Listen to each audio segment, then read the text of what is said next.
हरे कृष्ण। श्रीमद् भगवद गीता अध्याय 4 श्लोक नंबर 34 तद्विधि प्रणिपातेन परिप्रश्नेन सेवया उपदेक्ष्यन्ति ते ज्ञानम ज्ञानिनस्तत्वदर्शिनः। अनुवाद: तुम गुरु के पास जाकर सत्यों को जानने का प्रयास करो, उनसे विनीत होकर जिज्ञासा करो और उनकी सेवा करो। स्वरूप सिद्ध व्यक्ति तुम्हें ज्ञान प्रदान कर सकते हैं, क्योंकि उन्होंने सत्य का दर्शन किया है। बहुत महत्वपूर्ण श्लोक है। इस संसार में प्रत्येक व्यक्ति गुरु चाहता है। सुख पूर्वक जीवन जीने के लिए एक गुरु की आवश्यकता होता है, तो उसका जीवन में कोई उसको मार्गदर्शन करे। तो प्रभुपाद जी तात्पर्य में लिखते हैं, निसंदेह आत्म साक्षात्कार का मार्ग कठिन है। भगवान की उपदेश है कि उन्हीं से प्रारंभ होने वाली परंपरा से प्रामाणिक गुरु की शरण ग्रहण की जाए। प्रामाणिक गुरु है कौन? गुरु का 5 क्वालिफिकेशन होना चाहिए, अनेक प्रकार के योग्यता होना चाहिए। कम से कम 5 योग्यता होना चाहिए। वो भगवान का प्रतिनिधि होना चाहिए। भगवान का प्रतिनिधि जो है वो भगवान नहीं है। कभी गुरु को भगवान नहीं मानना चाहिए। गुरु भगवान नहीं है, गुरु भगवान का प्रतिनिधि है। कई गुरु लोग दावा करते हैं मैं भगवान हूँ, तो भगवान जो होते हैं वो अपना विराट रूप का दर्शन करवाते हैं। क्या विराट रूप दर्शन करा सकते हैं? नहीं। तो गुरु कभी भगवान नहीं हो सकते हैं। छोटे बालक के रूप में जब कृष्ण के रूप में प्रकट हुए थे, माता यशोदा को मुंह में विराट रूप का दर्शन करवाए थे। तो कोई मुंह में विराट रूप दर्शन करा सकता है? नहीं करा सकता है। तो भगवान नहीं है, तो गुरु का भी भगवान नहीं है। गुरु भगवान का प्रतिनिधि, ये पहला योग्यता होना चाहिए। दूसरा योग्यता है भगवान श्री कृष्ण के भक्त होना चाहिए। किवा विप्र किवा न्यासी शूद्र के न नय, जय कृष्ण तत्ववेता सही गुरु है। गुरु कौन है? कोई ब्राह्मण परिवार में जन्म लिया तो वो दावा नहीं कर सकता है मैं ब्राह्मण परिवार में जन्म लिया हूँ और मैं गुरु हूँ। किवा विप्र किवा न्यासी, सन्यासी गुरु होते हैं, ऐसा नहीं है। किवा विप्र किवा न्यासी शूद्र के न नय, भले ही वो शूद्र परिवार में जन्म लिया होगा, जय कृष्ण तत्ववेता सही गुरु है। जो कृष्ण को तत्व से जानता है वो वास्तव में गुरु है। तीसरा योग्यता है सारे इंद्रियों को कंट्रोल करना चाहिए, उसका इंद्रिय वश में होना चाहिए।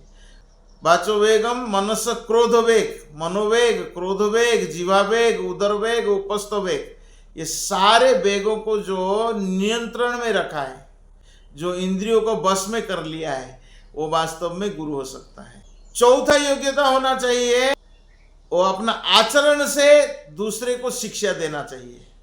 जो अपना जीवन में आचरण करता है और वो दूसरे को शिक्षा देता है। अपने आचार्य प्रभु जीवेरे सिखाए।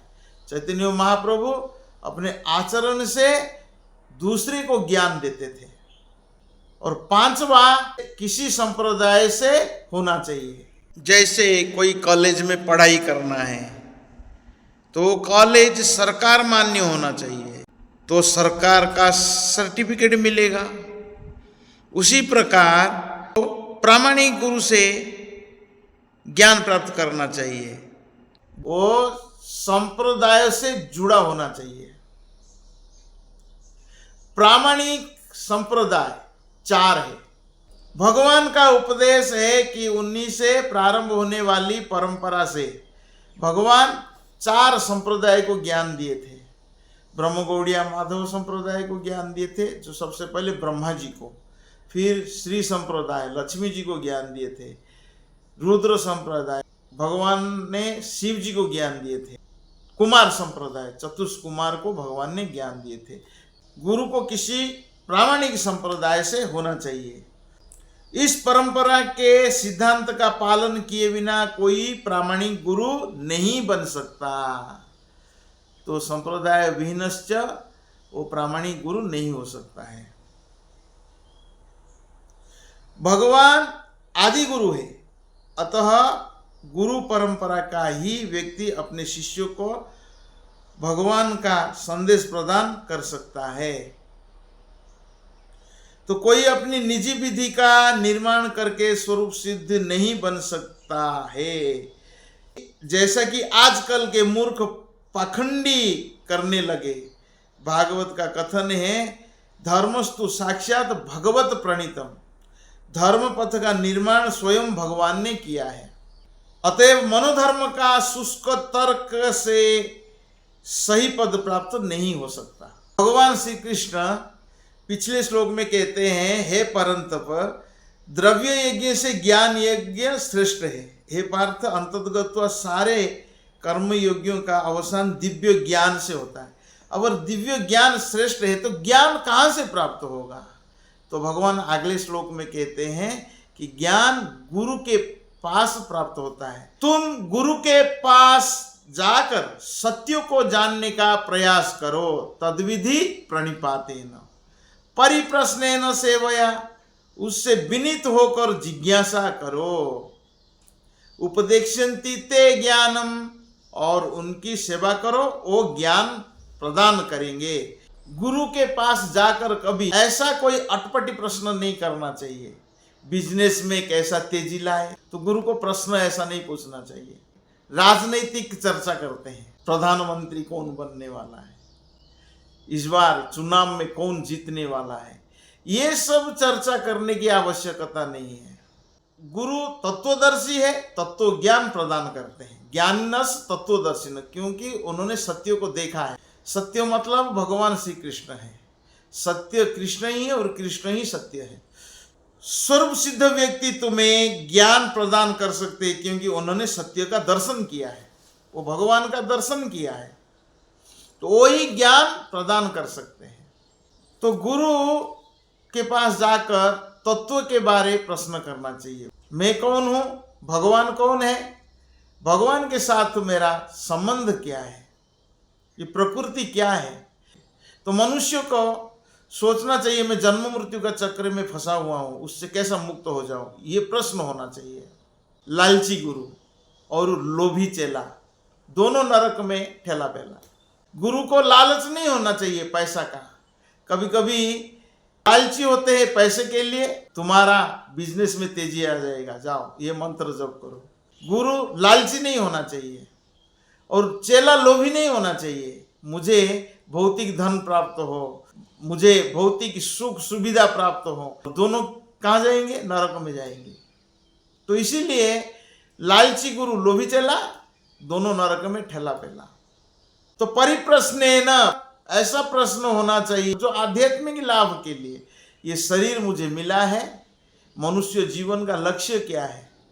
जीवन का लक्ष्य भगवत प्राप्ति, और किसी के लिए नहीं होना चाहिए।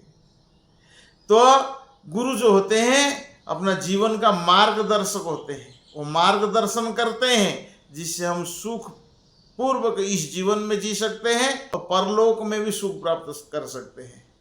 सेवया, गुरु का सेवा करना चाहिए। गुरु का सेवा अनेक प्रकार के होते हैं। वाणी सेवा करना चाहिए, गुरु जो उपदेश दिए हैं उसका सेवा करना चाहिए। गुरु का वाणी सेवा क्या है? भगवान का नाम जप करना चाहिए। भगवत प्राप्ति के लिए कुछ छोड़ना होगा, कुछ त्यागना होगा, अवश्य त्यागना चाहिए, और कुछ स्वीकार करना होगा, अवश्य उसको स्वीकार करना चाहिए। दिव्य ज्ञान प्राप्त करने के लिए मनुष्य को गुरु के पास जाना चाहिए।